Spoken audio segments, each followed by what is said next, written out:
प्रभु यीशु मसीह के मधुर नाम से आपको नमस्कार। आज इस संदेश में फिर से आपका स्वागत करते हैं। परमेश्वर का नाम का महिमा हो।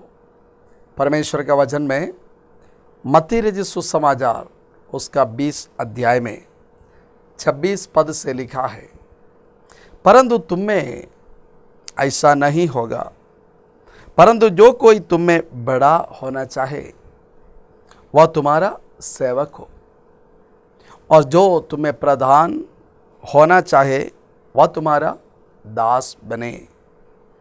जैसे कि मनुष्य का पुत्र वह इसलिए नहीं आया कि उसकी सेवा टहल की जाए, परंतु इसलिए आया कि आप सेवा टहल करें और बहुतों की छुड़ौती के लिए अपने प्राण दे। प्यारो, यीशु मसीह का इस दुनिया में आने का कारण लिखा है। प्रभु कभी भी इस दुनिया में इसलिए नहीं आया किसी को जबरदस्ती उनका चेला बनाने के लिए, कभी नहीं। यीशु ने अपने चेलों को भी एक बार बताया, क्योंकि उनका इस प्रकार का जो सिखाने की बात सुनते हुए कुछ लोग उनको छोड़कर चले गए। तब यीशु ने अपने चेले, जिनको यीशु ने पूरा रात प्रार्थना करके 12 लोगों को चुन लिया था, मत्ती और पतरस और याकूब और यूहन्ना, अंद्रयास, इन लोगों को 12 लोगों को, उन लोगों को यीशु ने ये पूछा, क्या तुम भी जाना चाहते हो? अगर वो जाने के लिए तैयार है तो यीशु कभी मना नहीं करते। इसलिए यहूदा जो यीशु को पकड़वाया है, वो भी जब गए, यीशु ने वार्निंग तो दिया था, लेकिन कभी उनको जबरदस्ती मना नहीं किया। परमेश्वर कभी रोबोट्स को नहीं बनाया, मनुष्यों को बनाया इच्छा शक्ति के साथ। सही और बुराई हमारे सामने, सही और बुरा, सच्चाई और बुराई, सही और गलत हमारे सामने, और ये जानने का इच्छा, जानकारी परमेश्वर हमारा जीवन में दिया है। अभी चुनना मेरा और आपका काम है।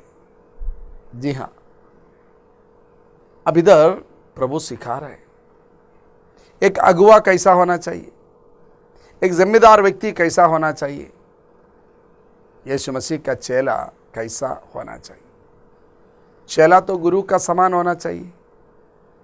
गुरु अपने बारे में बता रहे और उनके चेलों को समझा रहे। क्या समझा रहे? तुम्हें कोई अधिकार के लिए लड़ने वाला नहीं होना चाहिए, बल्कि तुम अगर प्रधान होना चाहते हैं ना, सबका दास बने। अगर तुम पहला स्थान पाना चाहते हैं ना, सबसे आखिरी स्थान वालों का भी ध्यान दें। कितना अच्छा लीडरशिप सिद्धांत है। कोई भी देश के लिए, कोई भी संस्था के लिए, कोई भी बिजनेस के लिए, कोई भी नौकरी के लिए, पब्लिक सर्वेंट्स के लिए ये बेस्ट सिद्धांत है। तुम्हें जो लीडर है, अगुवा है, सबका दास बने। और यीशु केवल थियरी नहीं पढ़ा रहा था। यीशु ने क्या कहा? मनुष्य का पुत्र वह इसलिए नहीं आया कि उसकी सेवा टहल की जाए, परंतु इसलिए आया कि आप सेवा टहल करें। कैसा? और बहुतों की चुड़ौती के लिए अपने प्राण दें। प्यारो, आज यह बात आपको जानना जरूरी है। आप कोई भी हो, आज परमेश्वर का वचन आपसे कहते हैं, आपका छुटकारा के लिए आज से 2000 साल पहले यीशु मसीह ने काल्वरी क्रूस पर अपना जान दे दिया है। जी हाँ, जूलियस सीसर इस संसार में रहने के तुरंत बाद, कुछ 40 साल के बाद यीशु मसीह का अद्भुत रीति से जन्म हुआ। पवित्र आत्मा के द्वारा उनका जन्म हुआ। तब तक कभी ऐसा एक जन्म नहीं हुआ। एक कुंवारी स्त्री से पवित्र आत्मा ने आकर कह रहा है, परमेश्वर की आत्मा कह रहा है, स्वर्गदूत आकर कह रहा है, तुम्हारे अंदर दुनिया का उद्धार करता जन्मेगा। अद्भुत तरीका से यीशु मसीह इस दुनिया में आया।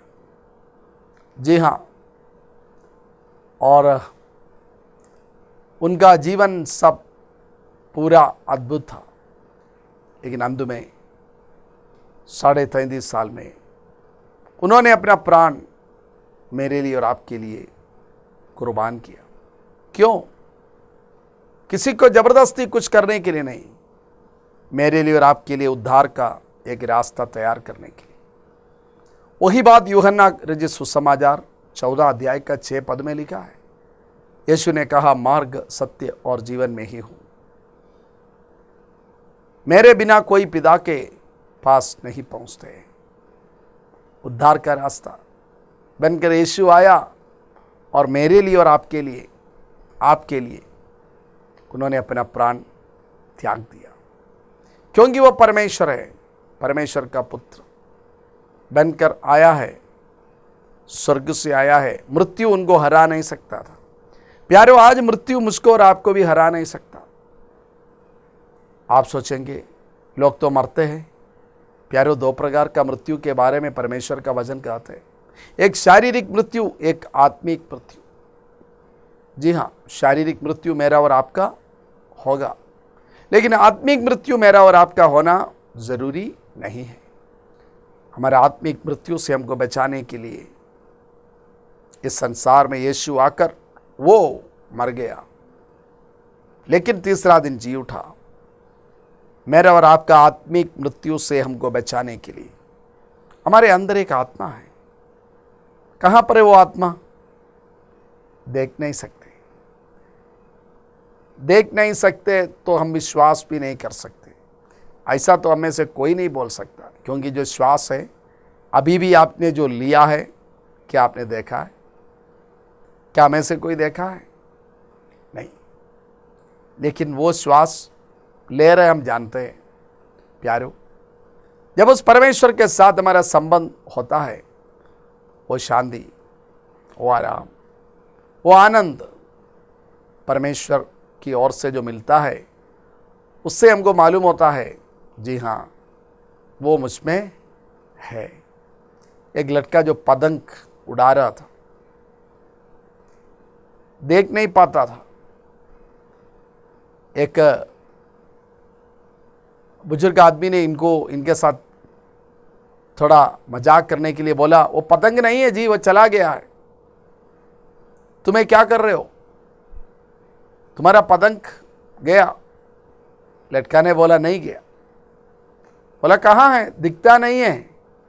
वो लड़का ने बोला, दिखता नहीं है, लेकिन मैं अनुभव कर सकता हूँ। मैं मेरा हाथ से जिस रस्सी में पकड़ा हुआ है ना, मुझको मालूम है उसका उस एंड में वो पतंग है। प्यारो, सब कुछ देखना जरूरी नहीं है। हमारा कंप्यूटर जो हम हमेशा इस्तेमाल करते हैं, उसमें मॉनिटर है, उसमें सीपीयू है, ये सब है, लेकिन क्या आप उसका सॉफ्टवेयर देखते हैं? वो सॉफ्टवेयर बनाने वाले क्या सॉफ्टवेयर देखते हैं? इसलिए ऐसा कोई आर्ग्यूमेंट नहीं है। प्रभु का वचन कहता है, सारे मनुष्य के लिए, हमारे आत्मिक मृत्यु से हमको बचाने के लिए यीशु मसीह अपना प्राण दिया है। प्यारो, आज वही बात परमेश्वर का वचन में यूहन्ना 3 अध्याय का 17 पद में लिखा है। परमेश्वर ने जगत को दंड देने के लिए नहीं आया, वो दंड देने के लिए नहीं आया, बल्कि उनका द्वारा मनुष्य उद्धार पाए, इसके लिए यीशु मसीह इस संसार में आया। मुझको और आपको दंड देने के लिए नहीं आया। आप सोचते हैं, लेकिन मैं तो बहुत गलतियां हुई है, किया है। प्यारो, परमेश्वर का वचन में लिखा है, सारे मनुष्य ने पाप किया, परमेश्वर की महिमा से दूर चला गया, लेकिन परमेश्वर की आशीष हमारे लिए यह है, हमारा दंड यीशु मसीह ने सह लिया। यहां पर हमको मार खाना था, यीशु मार खाया। यहां पर हमको दाम चुकाना था, यीशु ने दाम चुकाया। एक कहानी है, एक बहुत ही नामी एक देश का राष्ट्रपति, वो बनने से पहले उनका जगह पर गुलामी था, गुलामी। लोगों को लेकर आते थे मार्केट में, वहां पर बेचा जाता था, और इनको तो यह देखकर बहुत दुख लगता था। उन्होंने पैसा कमाया और मार्केट में गया, एक गुलाम उनको खरीद लिया। इसके बाद बोला, तुम जाओ, तुम अभी आज़ाद है, अभी तुम मेरा है, लेकिन तुम आज़ाद है। प्यारो, जब हम हमारा जीवन को परमेश्वर के सामने समर्पण करते हैं, हम एक प्रकार से उनका गुलाम बनता है, लेकिन हम उनका द्वारा हम आज़ादी पाते हैं।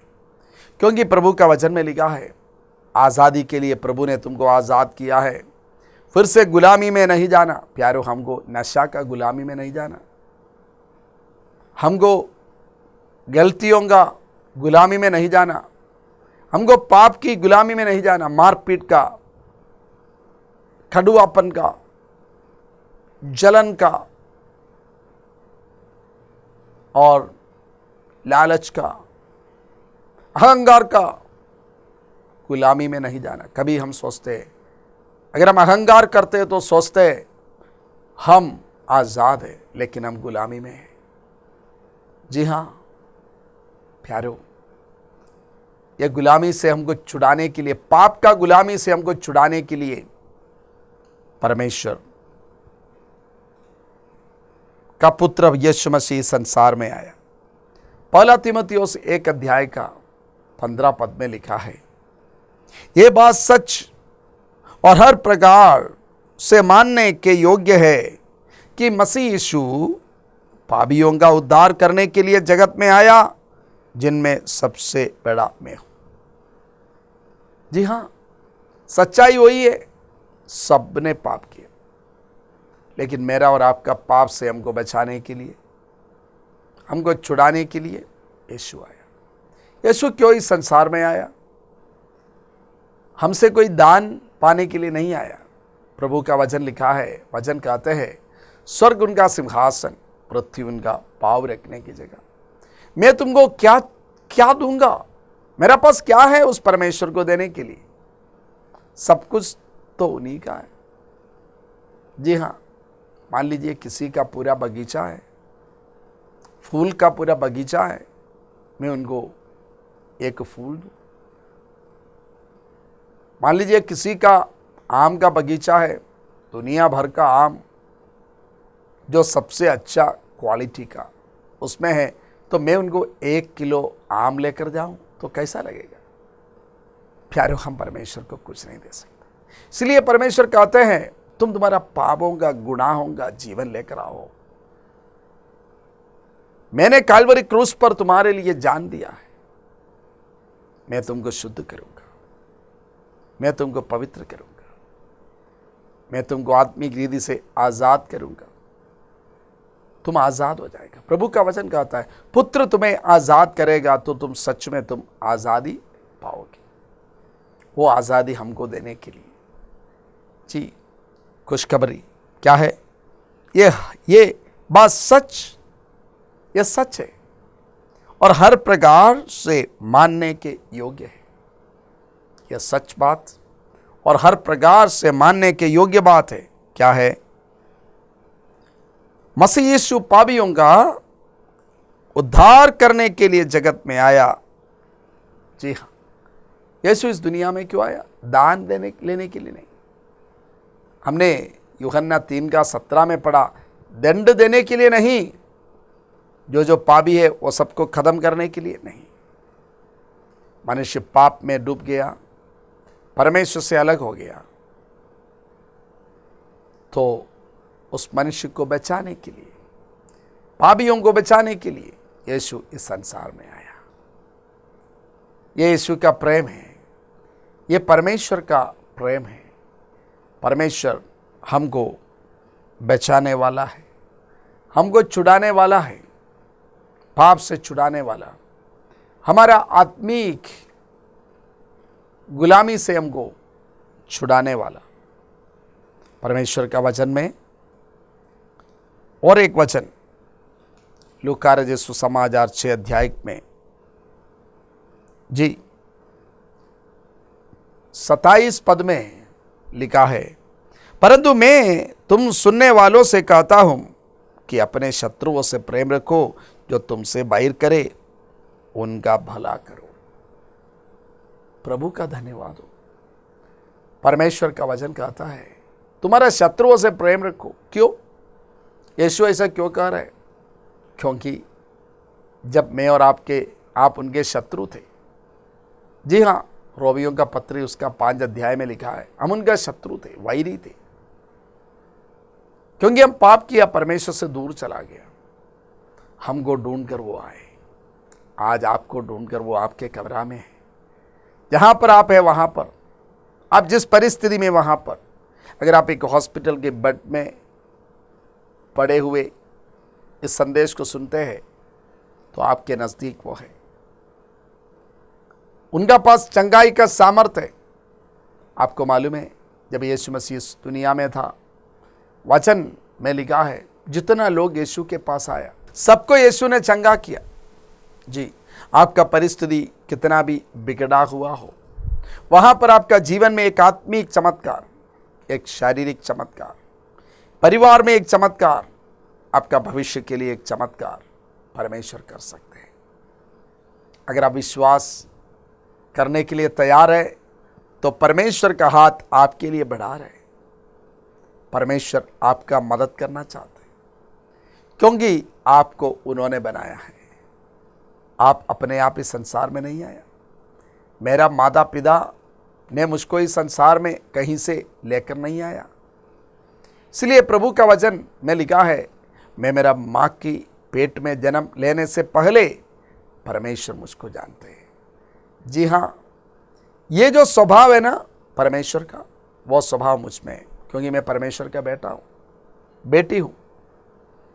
जब हम परमेश्वर के संतान हैं, उनका स्वभाव हम में होता है ना।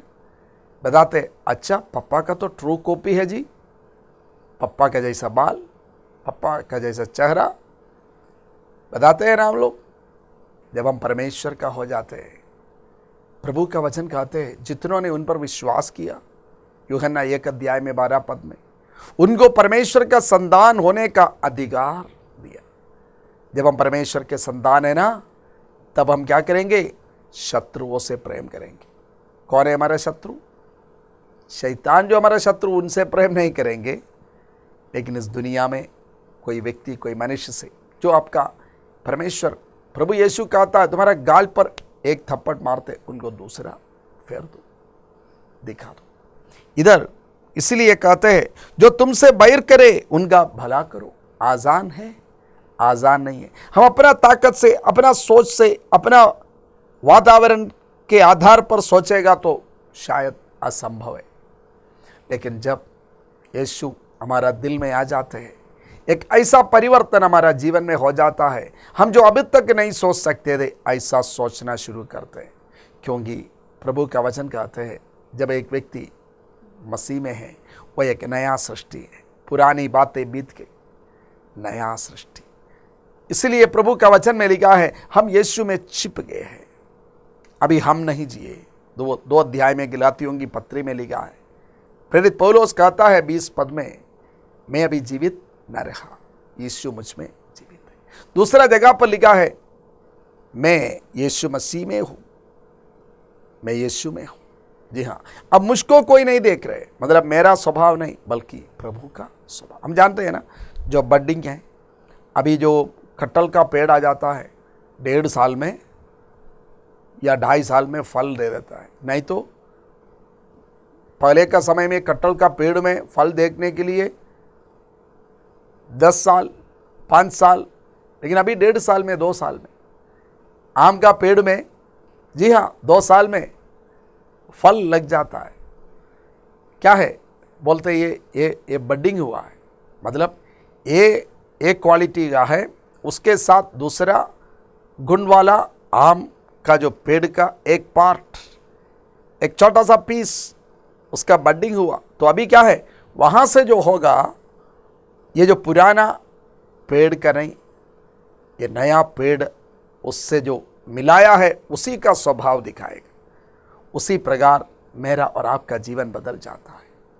फिर नफरत नहीं, फिर झगड़ा नहीं, फिर शत्रुता नहीं, पूरा बदलता हुआ जीवन। आपका परिवार में, आपका व्यक्तिगत जीवन में, जहाँ पर आप काम करते हैं वहाँ पर आप इसको महसूस करेंगे। आज ये संदेश आपके लिए है। परमेश्वर आपको सहायता करे। आइए हम प्रार्थना करेंगे। हे पिता परमेश्वर, हम आपको धन्यवाद देते हैं। प्रभु जी, आप दंड देने के लिए नहीं आया, बल्कि हमारे लिए जीवन देने के लिए आया। और आपने वही बात हमको भी सिखा रहे। प्रभु जी, वो हम में हो, आप हमें हो। हमारे दर्शकों का जीवन में, परिवार में आपका बड़ा काम हो परमेश्वर। निराशा के साथ जो कोई इस संदेश को सुन रहे, प्रभु यीशु हम प्रार्थना करते आप उनका जीवन में आशा दे, निराशा को हटा दे। कोई नफरत के साथ, गुस्सा के साथ अगर इस संदेश को सुनते हैं, प्रभु जी उनका गुस्सा हट जाए, शांति आए। धन्यवाद प्रभु, आदर महिमा आपको देते हैं। प्रार्थना सुनने के लिए धन्यवाद। यीशु मसीह के नाम से मांगते हैं। परमेश्वर आपको आशीष दे। आपका प्रार्थना विषय बता सकते हैं, हम आपके लिए प्रार्थना करेंगे। God bless you. सबको जय मसीह की।